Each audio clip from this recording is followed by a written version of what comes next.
Reservation మేము ఇవ్వమని కరాఖండిగా చెప్పినప్పుడు, జగన్ చెప్పినప్పుడు ఆ రోజు పక్కనే ఉన్నాడు కన్నబాబు. ఆ విషయం మీరు మర్చిపోకండి. ఇది ఎందుకు చెప్తున్నానంటే, రిజర్వేషన్ ఇస్తావా ఇవ్వవా అది ప్రత్యేక పరిస్థితులు. కనీసం కాపు సామాజిక వర్గానికి ఈబీసీ రిజర్వేషన్ కూడా తీసేశారు వైఎస్ జగన్. అలాంటి వ్యక్తులు బీసీలకు అన్యాయం చేశారు, ఎస్సీలకు అన్యాయం చేశారు, ఎస్టీలకు అన్యాయం చేశారు, కాపులకు అన్యాయం చేశారు. ఎవరు ఎదురొచ్చినా ఏ కులమైన లేదు. పాపం కిరణ్ చౌదరిని అకారణంగా అన్యాయంగా వేధించి చంపేశారు. ఇలాంటి వాళ్ళకి ఎమ్మెల్యే కానీ ఎంపీ కానీ ఓట్లు అడిగే హక్కు వీళ్ళకి లేదు. నిజంగా మేము ఓట్లు అడిగే హక్కు వాళ్ళకు ఉందా? అలాగే ద్వారంపూడి చంద్రశేఖర్ ఉన్నాడు. ఎంత పొగరు కాకపోతే అతను అకారణంగా తెలుగుదేశం ఆది నాయకుడిని, ఇంతమంది అనంతలక్ష్మి గారు ఉన్నారు, తెలుగుదేశం నాయకులు పెద్దలు ఉన్నారు, ఇంతమంది నాయకులు అండగా నిలబడి అలాంటి తెలుగుదేశం పార్టీ నాయకుడిని నన్ను కలిపి అహంకారం ఎక్కువై పొగరు ఎక్కువై కూర్చోబెట్టి ఎట్లా పడితే అలా తిట్టాడు. ద్వారంపూడి చంద్రశేఖర్ రెడ్డి చెప్తా ఉన్నాం, నేను మర్చిపోలేదు ద్వారంపూడి చంద్రశేఖర్ రెడ్డి గారు మీరు అన్నమాట, మేము మర్చిపోలా. పక్కన కూర్చున్న కన్నబాబు మీరు చేసిన విషయం కూడా మేము మర్చిపోలా. మిమ్మల్ని గద్దె దించే సమయం వచ్చింది మీకు ఈరోజు మీరు చెప్పండి. మీకు ఒక లెక్క చెప్తా. ఈ లెక్కని మీరు కూర్చొని భోజనం చేస్తా మాట్లాడుకోండి, మీ ఫ్రెండ్స్తో టీలు తాగుతా మాట్లాడుకోండి. ఇసుక మనందరి సొత్తా లేదా వైఎస్ జగన్ సొత్తా? కన్నబాబు సొత్తా ఇసుక? చలమశెట్టి సునీల్ సొత్తా? ద్వారంపూడి చంద్రశేఖర్ రెడ్డి సొత్తా? మనందరి ఉమ్మడి సొత్తు, మానవ వనరులని, సహజ వనరులన్నీ. PDS rice scam, public distribution rice scam లో 20,000 కోట్లు దోచేశారు. వాలంటీర్లకి ఈ రోజున మీకు కూర్చోబెట్టి డబ్బులు లేవు, ఉపాధి అవకాశాలు లేవు, పరిశ్రమలు లేవు అని అంటున్న వాళ్ళకి, వాళ్ళ వాలంటీర్స్ కి బాగా చేశారని చెప్పడానికి దాదాపు 705 కోట్లు, మెచ్చుకోవడానికి 705 కోట్ల రూపాయలు ఖర్చు చేశారు. వైసీపీ కలర్లు బిల్డింగ్లు వేశారని చెప్పి 1300 కోట్లు కరెక్ట్ చేశారు.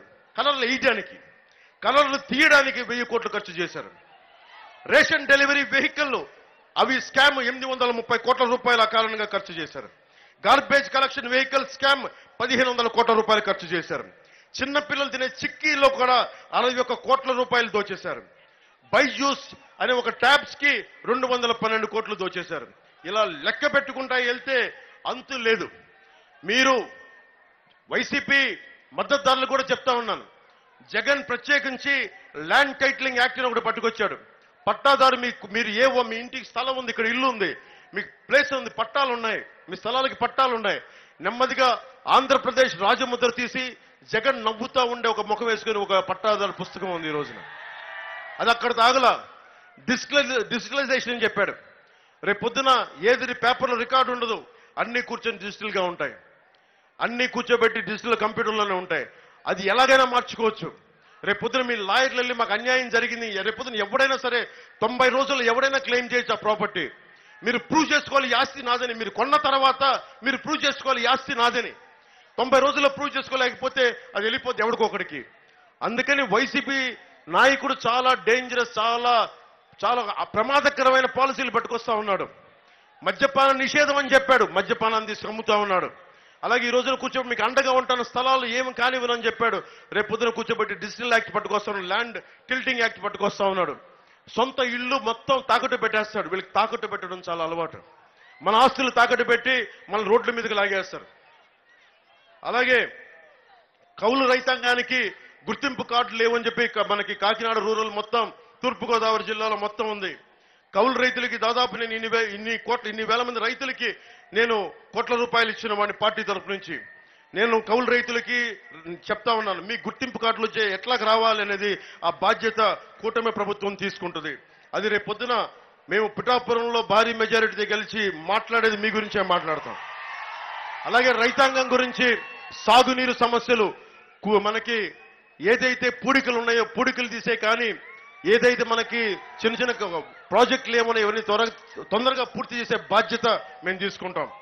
అలాగే బీసీ వర్గాలకి వీళ్ళందరికీ సంబంధించి ఏవైతే అవసరాలు ఉన్నాయో అవి మేము సంపూర్ణంగా నేను బాధ్యత తీసుకొని మేమందరం ఉమ్మడిగా అందరూ కృషి చేస్తాం.